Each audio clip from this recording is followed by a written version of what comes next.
sentados, mis amados, gracia y paz sea otorgada a cada una de las personas que hoy están acá presentes, sean bendecidos de una manera especial, de la misma manera los que nos miran por medio de las redes sociales, que la gracia y la paz del Señor sobreabunde en cada uno de ellos, los que nos ven desde Venezuela, Colombia, Estados Unidos, Argentina, Perú, todos aquellos que continuamente nos siguen en esta red, sean llenos de esa gracia maravillosa del Señor.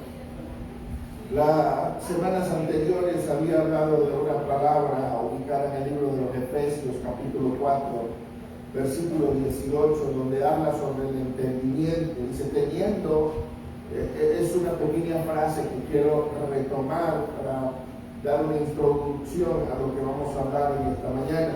Dice, teniendo el entendimiento entenebrecido, ajenos de la vida de Dios, por la ignorancia que en ellos hay, por la dureza de su corazón. Cuando habla las Escrituras de entendimiento entenebrecido, está hablando de una persona que no tiene un entendimiento o está ajeno al conocimiento de las cosas del Señor. Entonces, el estar ajeno al conocimiento de algo o de algún asunto nos hace ignorantes. Yo quiero que por un momento usted se imagine en un consultorio médico pasando una consulta. ¿Puede hacerlo? O en un bufete de abogados tratando de solucionar un caso en el que hay una crisis dentro de una familia, matrimonio, o alguien está preso y está tratando por las leyes ya conocidas liberarlo de ese asunto. ¿Se ve o se halla usted en un bufete de abogados? O vámonos a la posición de un contador. ¿Puede usted sacar la contabilidad de una maquila, de una empresa el día de hoy? De repente podríamos nosotros hablar en un término general y decir, hay contadores dentro de la iglesia que sí pueden hacerlo, pero no todos somos contadores, no todos sabemos ese asunto. De repente usted pone a la pastora a pasar una consulta y se la va a pasar fácilmente, pero me pone a mí y voy a enfermar más al enfermo. ¿Sí me explico? ¿Por qué? Porque yo no soy bueno para pasar una consulta. Yo no tengo una especialidad. Si a usted lo colocan en un quirófano con un bisturí para que haga una operación, ¿qué haría con la persona que está delante de usted? Yo creo que se desmaya a ver la sangre que está saliendo del individuo que está delante suyo. Entonces hay cosas en las cuales no somos operativos, por causa de que yo no soy operativo de algunas áreas, por falta de entendimiento. No entiendo ningún asunto de medicina, no comprendo, tengo el área en el que me están colocando para ser operativo, no puedo. Si a mí me dan unas tijeras y un peine para cortarle el cabello a más de uno de acá, lo voy a dejar trasquilado. ¿Sí o no? Porque no sé cortar cabello. No es mi función, pero désela a alguien que sí sepa y lo va a dejar, como decimos en Venezuela, lo va a dejar nené. Bien bonito, simpático, va a ser diferente, ya no se va a parecer al mismo. ¿Por qué? Porque estuvo en la mano de alguien que supo cómo hacer las cosas. Ahora, cuando el apóstol habla del entendimiento entenebrecido, está hablando de un entendimiento ajeno de las cosas de Dios. Cuando estamos ajenos a las cosas de Dios, no podemos ser operativos en las cosas de Dios. Ahora, hay una diferencia en tener un entendimiento entenebrecido o tener un entendimiento ajeno a lo que Dios quiere, a comenzar a entender. Porque mezclamos una de otra. Hay gente que está en un inicio en la comprensión de lo que Dios está operando dentro de mí, y por lo tanto en ese inicio se cometen errores. Hay algo que en el niño se le llama funciones matrices o función matriz. Usted no sé si se ha dado cuenta, pero hay bebés que ellos mismos lloran porque ellos se están jalando el cabello. Yo no. Están así con la mano caída, se están jalando y están llorando porque ellos mismos están. Usted lo haría. Dígame, el día de hoy usted lo haría. Imagínese usted a cualquier hermano de acá de la iglesia. Y usted dándose. Usted mismo. Usted lo primero que va a pensar, está loco. Está loco. O come jabón o persigue aviones. Una de dos. ¿Por qué? Porque no podríamos nosotros concebir a una persona con 5 sentidos ya bien establecidos, que las funciones matrices ya están desarrolladas, porque cuando un niño nace, comienza a experimentar, comienza a tratar de mover las manos, se muerde a sí mismo, se lanza golpes, se ala el cabello, se logra llevar el dedo gordo del pie a la boca, cosa que ya ninguno de los que estamos acá lo podemos hacer, o la panza no nos deja, o el reuma tampoco nos deja. Ya hasta para agacharnos las rodillas no nos dan. Tenemos que echarle aceite a la bisagra para que ya no nos suene, pero a más de uno la bisagra ya le van a sonar porque le van a sonar, échele el aceite que quiere echarle. Porque ya estamos a cierta edad que no podemos hacer cosas que antes cuando éramos bebés o éramos niños se podían hacer. Entonces hay cambios, no podemos, escúchelo, no podemos decir que el entendimiento esté entenebrecido cuando hay una función motriz que se está desarrollando dentro del creyente. Y hoy quizás sabemos una mezcla de todas esas funciones establecidas dentro de la iglesia. Cometemos errores, tenemos fallas, nos jalamos el cabello, nos caemos, nos tropezamos, no sabemos caminar, pero es un proceso. Y el proceso que nosotros llevamos es un proceso en el que vamos creciendo poco a poco o paso a paso. Vamos desarrollándonos, vamos entendiendo, y en ese entendimiento es en el cual nosotros podemos ser operativos en el llamado que Dios ha establecido para nuestra vida. A todos los que estamos acá reunidos, Dios nos ha llamado. Todos tenemos un plan establecido de parte de Dios por causa de su propósito, el cual Él hizo que nosotros estuviéramos acá. Ahora, bajo ese plan establecido, comenzamos a caminar y fallamos en algunas áreas. ¿Por qué? Porque todavía estamos en un proceso de desarrollo, de entender, de comprender, de saber lo que Dios está haciendo en mi vida. Quizás caigo el día de mañana, pero me vuelvo a levantar porque sé, porque soy entendido en lo que yo soy en el Señor. Y Pablo le habla a la iglesia referente a este asunto. Pablo le habló a los corintios, Pablo le habló a los romanos, Pablo le habló a toda la iglesia diciéndole que éramos un cuerpo en Cristo Jesús. Somos un cuerpo. Y que como cuerpo, dice, cada uno de las partes de ese cuerpo tiene una función específica que cumplir. La mano cumple una función, los pies cumplen una función, los ojos cumplen una función, y así sucesivamente. Miren cómo dice Pablo en el capítulo 12 de Primera de Corintios, en el versículo 27, dice: vosotros pues sois el cuerpo de Cristo y miembros cada uno en particular. Ahora, ¿cómo se presenta Cristo dentro del cuerpo? Cristo se presenta dentro del cuerpo como la cabeza. Si Cristo es la cabeza, cada uno de nosotros venimos a ser ¿qué? Miembros de ese cuerpo. Y cada una de las áreas el apóstol la especifica diciendo son útiles, son necesarias, las necesitamos. Y ninguna de ellas puede decir que todo el cuerpo tiene que ser mano. Usted se imagina una mano haciendo todo el cuerpo, sería un fenómeno para nuestro día. No todo el cuerpo puede ser mano, no todo el cuerpo puede ser ojo, ni tampoco todo el cuerpo puede ser oreja. Todo el cuerpo es conformado por distintos tipos de miembros y que cada uno de esos miembros tiene una función diferente. Conseguí leyendo y estudiando un poquito sobre este asunto que hay un síndrome o hay un problema psicológico dentro de algunos seres humanos que se llama trastorno de identidad de la integridad corporal. Parece un trabalengua. Trastorno de la identidad de la integridad corporal. Es un trastorno donde algunos seres humanos, hay un promedio, hay como una clínica, un centro en el que se han reunido de aproximadamente 2.325 personas que tienen este trastorno en los Estados Unidos.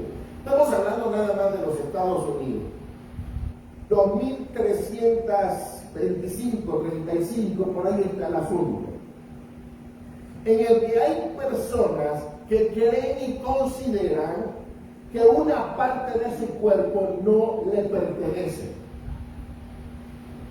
Leí sobre un personaje en particular, no dieron su nombre para respetar su identidad, pero cuando comienza la persona a entrevistarlo, le dice: ¿desde cuándo comenzaste a sentir que tu pierna no te pertenecía? Dice: desde niño. Recuerdo que tenía 12 años de edad y ya yo sentía que mi pierna no era mía. Y aunque a veces, en ocasiones, caminaba tranquilamente, me molestaba a la altura de la parte de atrás de la rodilla, y esa molestia que yo sentía allí no la soportaba. Era algo que había en mi pierna que me decía: esa pierna no es tuya. Llegó a un pensamiento en decir: voy a tratar de buscar la forma de amputarme la pierna. Y él dice que desde niño comenzaba a buscar la manera, a buscar la forma. Y un día dijo: voy a ir a caminar, a manejar bicicleta por las vías del tren, voy a hacer que me caigo, voy a meter mi pierna debajo de las rieles del tren para que me amputen la pierna, para que me la quiten. Resulta que nunca lo logró a la edad de su niñez, no pudo hacerlo. Pero dice que consideró una edad en la que él se sentía fuerte, que podía soportar cualquier cosa. Aunque él no declaró la forma específica, no quería decir él en realidad las cosas que había hecho para quitarse la pierna. En un extracto de su escrito, dijo que su único temor eran los perdigones de acero o de metal que iban a quedar incrustados en su piel. O sea que por deducción tomó la escopeta, se la puso en la parte de atrás de la pierna y se voló la pierna. Llegó a tal magnitud de él mismo amputarse una parte de su cuerpo solamente porque él consideró que no le pertenecía. Parece loco, porque hoy ninguno de los que estamos acá hemos padecido algo como esto.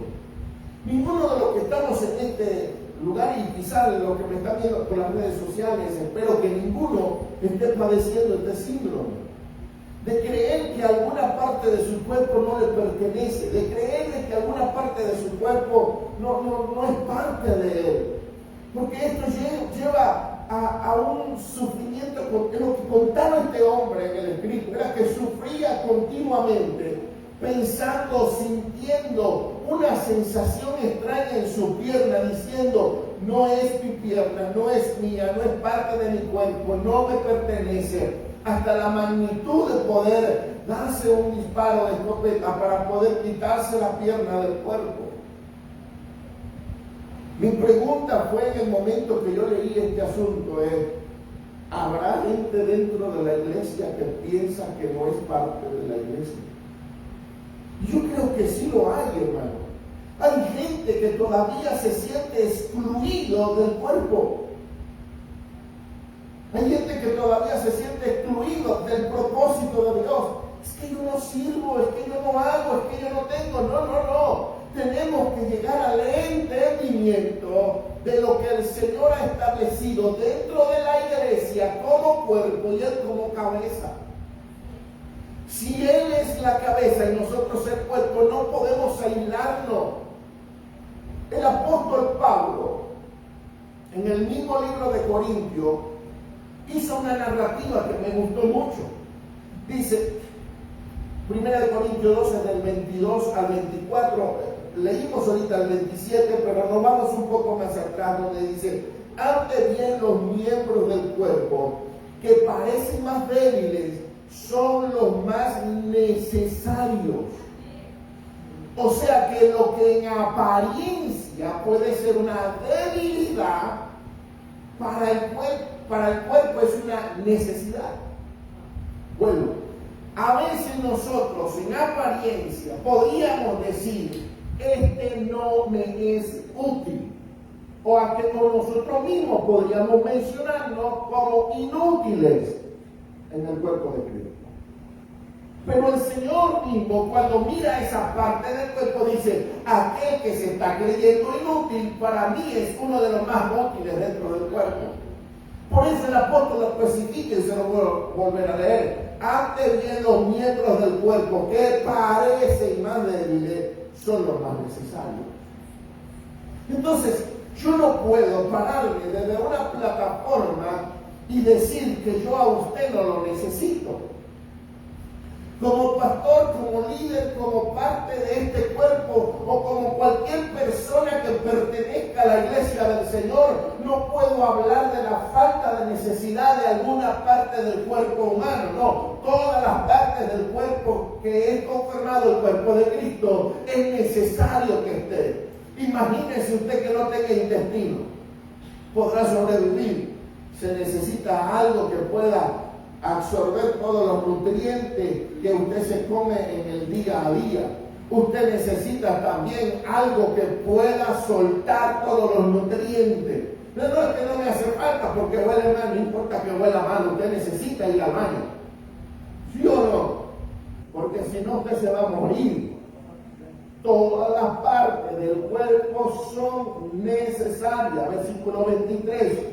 Y aquellas del cuerpo que no parecen menos dignas, hablamos de necesidad y hablamos de dignidad.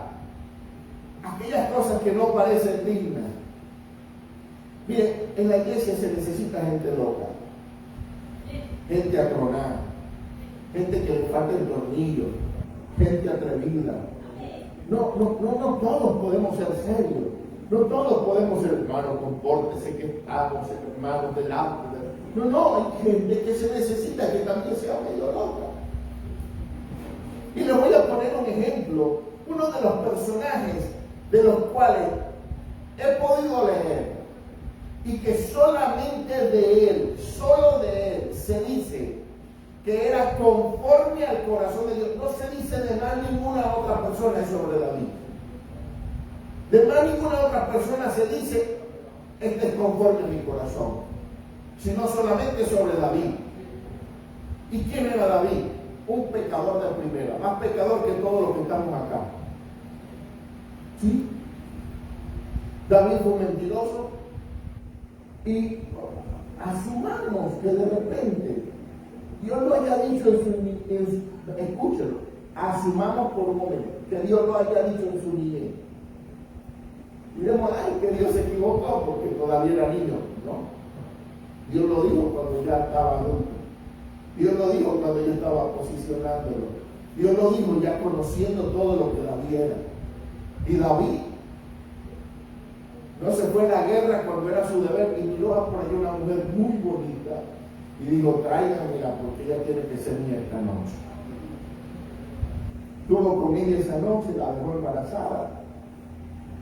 Y cuando llegó el esposo de esa mujer, pensó hacer de que el hijo fuese de él. Y le dijo, tráiganmelo, emborráchenlo, póngalo bien ebrio y mándenlo a su casa para que se acueste con su mujer. Y cuando se acueste con su mujer, ya se resolvió el problema. El hijo no va a ser mío, sino de él. Y aquel hombre embriagado se sentó a las puertas de su casa y dijo, ¿cómo yo voy a venir a entrar al deleite con mi esposa cuando mi pueblo está en guerra? Era más justo y más íntegro este hombre que el mismo David. David se unió al ejército enemigo para pelear. David comió del pan de la proposición que había dentro del templo, el cual él no podía comer. David tenía la familia más desordenada que había en un palacio. Sus hijos estaban mal, Absalón estaba mal, sus hijos estaban bien pecaminosos. Aunque yo digo, este hombre es conforme a mi corazón. Pero tuvo que haber algo allí, el cual haya hecho de que David agradara a Dios de tal manera. Y sabe usted, lo único que yo he podido ver de David fue cuando él se paró delante de Goliat y escuchó todo aquel reto y él dijo: ¿quién es este incircunciso que viene a retar al Dios a quien yo sirvo? Porque lo que David tenía era un vivo celo porque nadie se metiera con el Dios a quien él servía. Él estaba dispuesto a dar su vida por el Dios a quien él servía. Él estaba dispuesto a dejarlo todo por el Dios a quien él servía. Él estaba dispuesto a dar su propia vida por el Dios a quien él estaba sirviendo. Y aunque este hombre tenía problemas, tenía fallas, tenía errores, tenía pecados, tenía problemas internos, era loco, le faltaban tornillos, en una ocasión se paró y dejó que creciese la barba y se ponía de lado y la barba le caía para hacerse pasar por loco. Pero con todo eso, Dios todavía seguía diciendo: ese hombre es conforme a mi corazón. ¿Por qué? Porque el día que yo le demande algo a ese hombre, lo va a hacer a ojos cerrados. Y me va a defender en todo ámbito. Va a pelear por mi causa, va a pelear por mi principio, va a pelear por todo lo que yo he hecho. Y yo he considerado entre todos los personajes de la historia bíblica a David como uno de los más entendidos de la gracia. Vuelvo a repetirse, porque esta gracia a veces no se comprende. La gracia a veces no la entendemos, no nos entra en nuestra lógica humana. Porque nuestra lógica humana es, si son adúlteros, sienten en la última silla, porque los adúlteros son desechados por el Señor. Pero David fue un adúltero, no lo desechó el Señor. David fue un mentiroso, no lo desechó el Señor. David se mintió, se puso como loco cuando no era loco y Dios no lo desechó. Entonces puedo yo ver que David pudo entender, y no jugó, pudo entender la gracia, la maravillosa gracia del Señor. Y supo él que en su gracia conseguía perdón y vida eterna.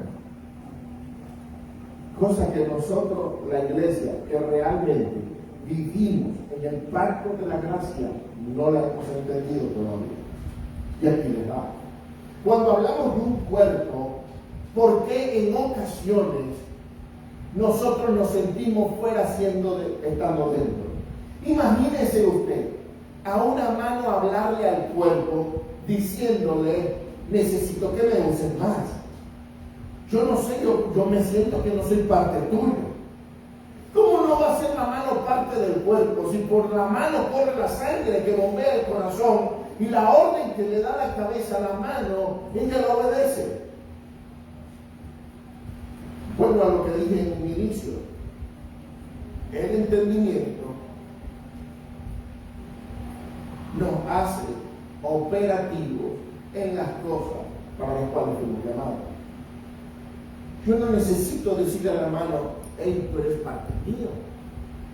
No necesito dar una terapia de comprensión. Vamos a llevarte, oh mano mía, a un psicólogo para que tú entiendas, mano, que tú me perteneces a mí. No. La mano sabe cuál es su función. La mano recibe la orden para hacer cualquier cosa que la cabeza demanda. Pero ya esto se hace porque las funciones motrices, las funciones que desde un inicio fueron conformándose, fueron estableciéndose, cada una de las cosas fueron establecidas en su lugar. Y ya sabiendo cada una de las funciones, los pies caminan solos. No necesitamos a un adulto decirle: de esta manera tú tienes que caminar. El motivo es que ya él, los inicios de su vida, Él supo caminar. Cuando nosotros entramos en Cristo, entramos en funciones motrices, nos caemos, nos jalamos el cabello, nos tropezamos, pero cuando ya tenemos un cierto tiempo dentro de la casa del Señor o dentro del ámbito para el cual Dios nos llamó, ya no nos vamos a caer, ya caminamos bien, ya no le decimos a la mano, suéltame el cabello que me lo está jalando, ya nosotros mismos le damos la orden desde nuestro cerebro y la mano va a obedecer. ¿Sí o no? ¿Por qué? Porque ya sabemos cuál es nuestra función. Lo mismo pasa cuando Cristo impronta una vida, cuando Cristo está dentro de una vida, todas las funciones necesarias comienzan a fluir solas. No necesitamos obligar a alguien a que camine cuando ya se sabe caminar. Usted ha visto en la selva cursos para monos a que aprendan a trepar árboles. ¿Por qué? Porque por naturaleza un chango o un mono sabe trepar árboles. Ni tampoco ven al mar curso para peces, cómo nadar. Imagínenselo. Qué ilógico sería. Curso para cristianos de cómo tener a Cristo dentro. No, hermano. Cristo se tiene adentro naturalmente. Y naturalmente se expresa. Porque si Cristo estando dentro de mí no me reprende, aquí, si Cristo estando conmigo, dice que Él mismo, el Espíritu Santo, nos lleva al conocimiento de la verdad, nos reprende en juicio, nos lleva a entender las cosas que son buenas y que son malas, e incluso, escuchen esto, antes de que Cristo impronte una vida, antes de que Cristo esté dentro de una vida, el Señor dejó algo en el corazón del hombre que se llama conciencia del bien y del mal. Y si una conciencia del bien y del mal establecida, porque mucha gente dice, oye, pero ¿cómo hace Dios para salvar gente? ¿Cómo? Yo quiero que usted se vaya en la imaginación un momento. Cristóbal Colón viene a descubrir América. No había ningún tipo de ideología religiosa en América. Resulta que llega y matan indígenas. ¿A dónde se fueron esos indios? Podríamos yo, desde mi punto de vista evangélico, religioso, decir, se fueron al infierno. Todos ellos se perdieron y se los llevó el diablo. Todo un continente lleno de indígenas que nunca supieron de Dios, que nunca se les predicó a Cristo, que Cristo no estuvo dentro de ellos. Todos se fueron al infierno. No. El Señor puso ¿qué? Una conciencia de bien y de mal. Y ellos sabían que llevarse a la India equivocada, porque ya estaba casada, era malo. Por lo tanto, la conciencia le dictaba lo bueno y la conciencia le dictaba lo malo. Hasta que llega el conocimiento de Cristo a la vida de una persona. A partir de que llega el conocimiento de Cristo a la vida de una persona, quien impronta esa vida es Cristo.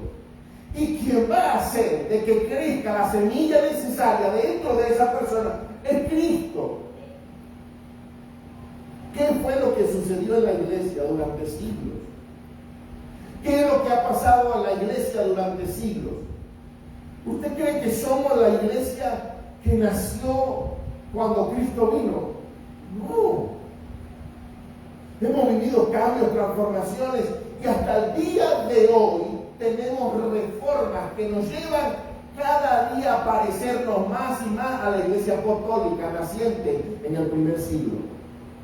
Cada día, cada reforma nos lleva a esa iglesia, porque el Señor no nos deja en el estado en el que fuimos nosotros deformados.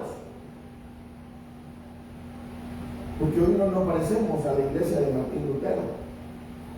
Hoy no nos parecemos a la iglesia de los hermanos Wesley.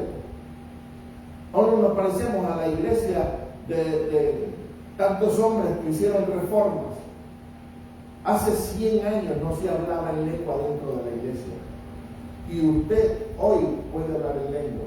¿Por qué? Porque hubo una reforma que le llevó al entendimiento a la iglesia de que el hablar en lengua y la manifestación del Espíritu estaba vigente para nuestro tiempo. Pero hace 100 años, no fue hace mucho.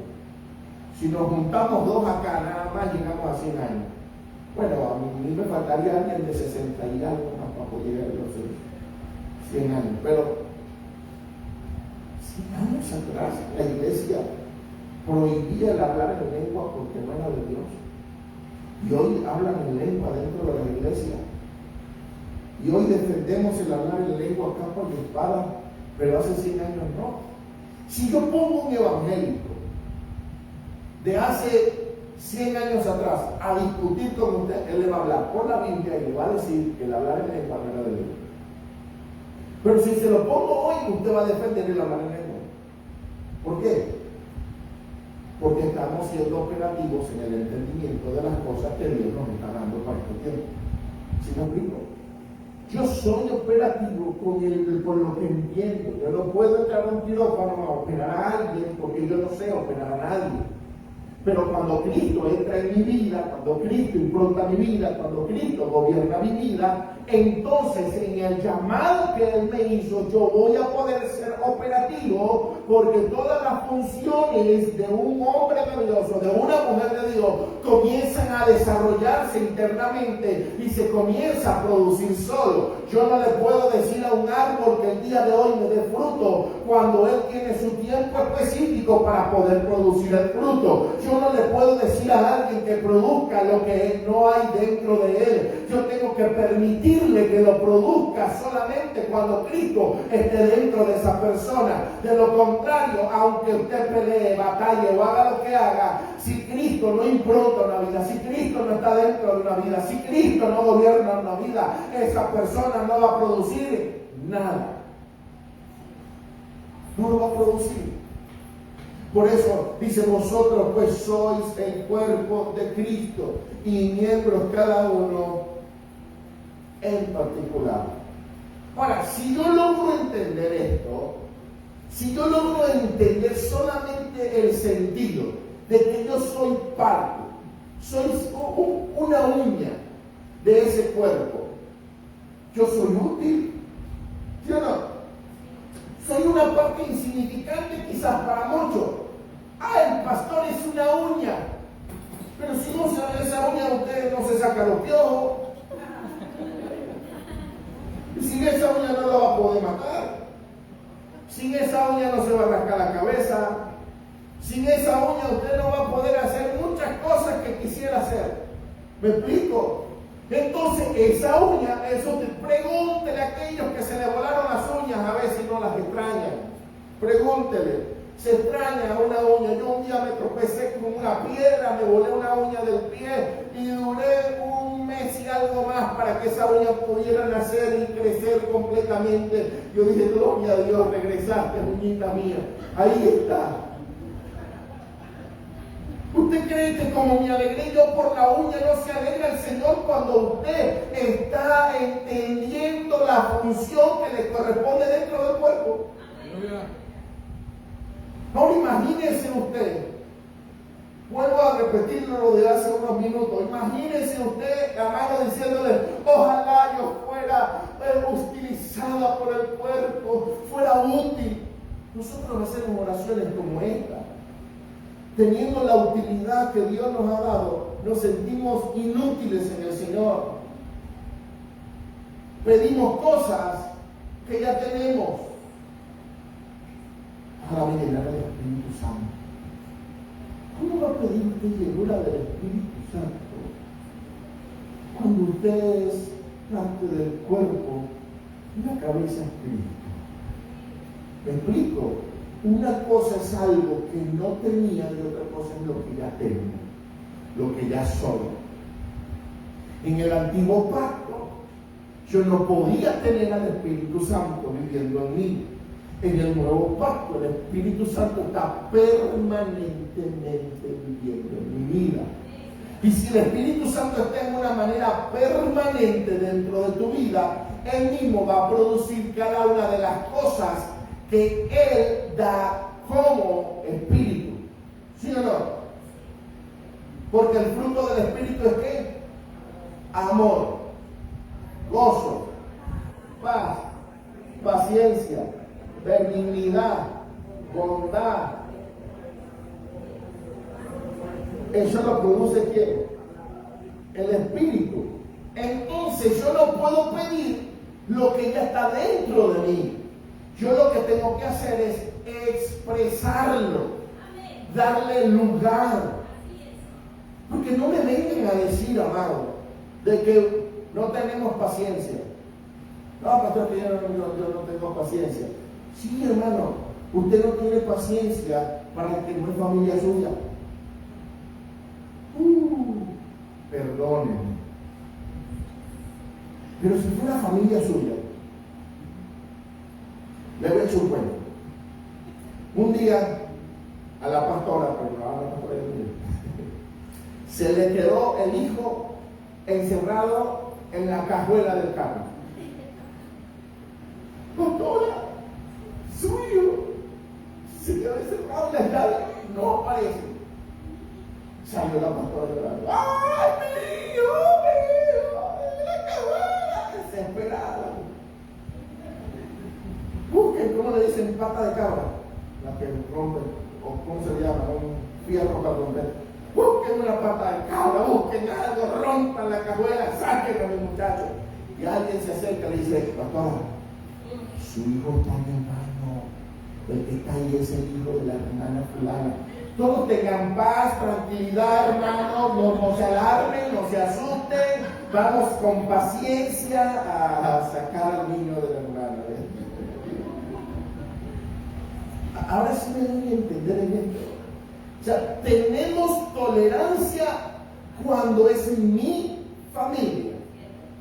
Tenemos angustia por orar cuando el problema es mío. Pero si el problema es del otro, ¿qué decimos? ¿Qué te pasa, hermano? Dios va a orar, todo va a estar bien.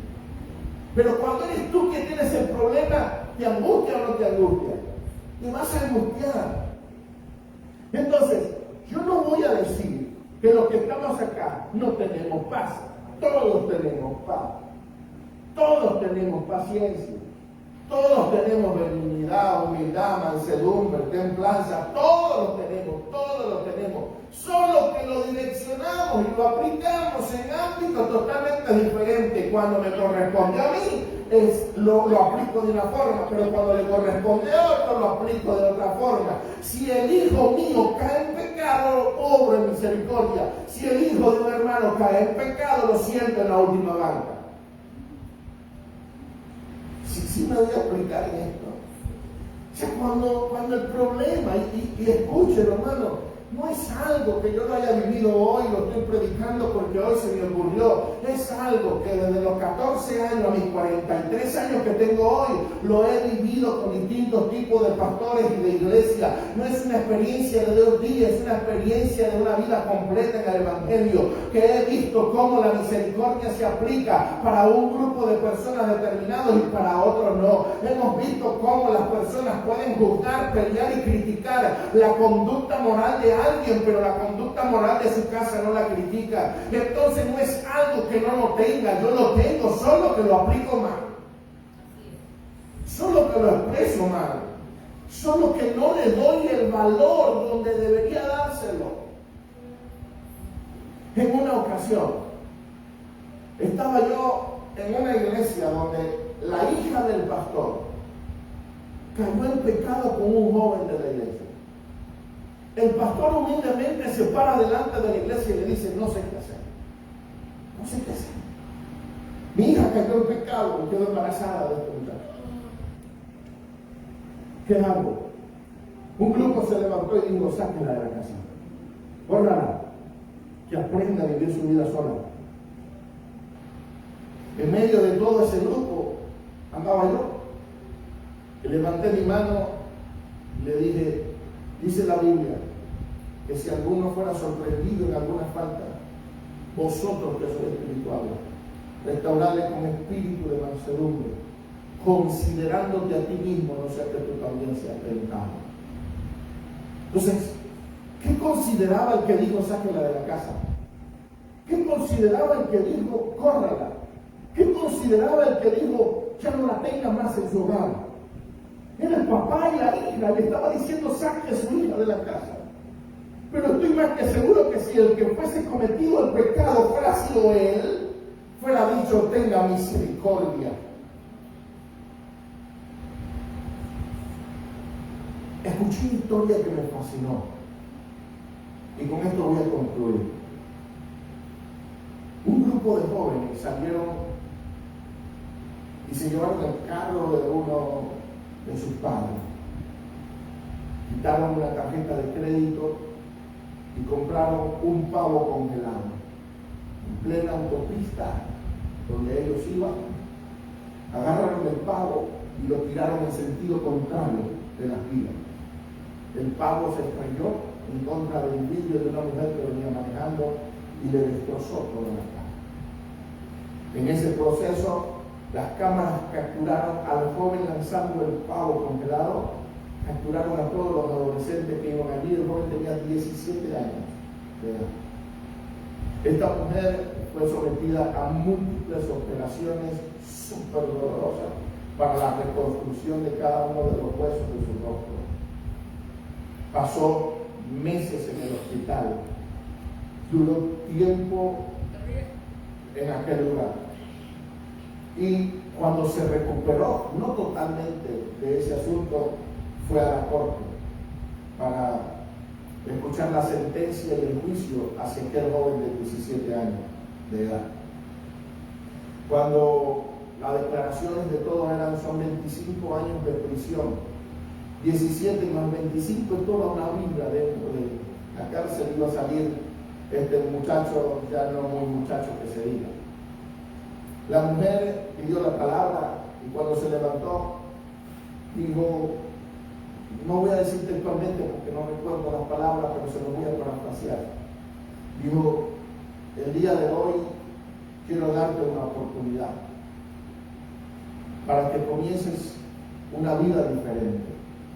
25 años en la cárcel serían 25 años en los que yo también estuviera presa, porque no estaría conforme sabiendo que permití que un niño que actuó bajo intenciones quizás de diversión o de cualquier otra intención hizo algo malo y perjudicó a alguien y perdió toda su vida en la cárcel. Hoy yo decido liberarte. Cuando le preguntaban a la persona por qué decidió hacer aquello, le digo, porque liberándolo a él, me libero yo. Soy libre yo. No voy a tener una conciencia de que un niño fue a la cárcel solamente porque yo dije sí, me estaba en la cárcel. Solamente le dieron 6 meses de trabajo condicional. Aquel niño, cuando se levantó la mujer, fue a la primera que abrazó y le dijo gracias por perdonarme. Yo creo que ese niño más nunca tuvo la intención de hacer algo como esto, solamente por el perdón de alguien que le dijo no mereces estar en la cárcel. Todos los que estamos acá merecemos algo del pecado que nosotros hemos cometido, pero solamente Cristo en la cruz dijo, ¿sabes qué?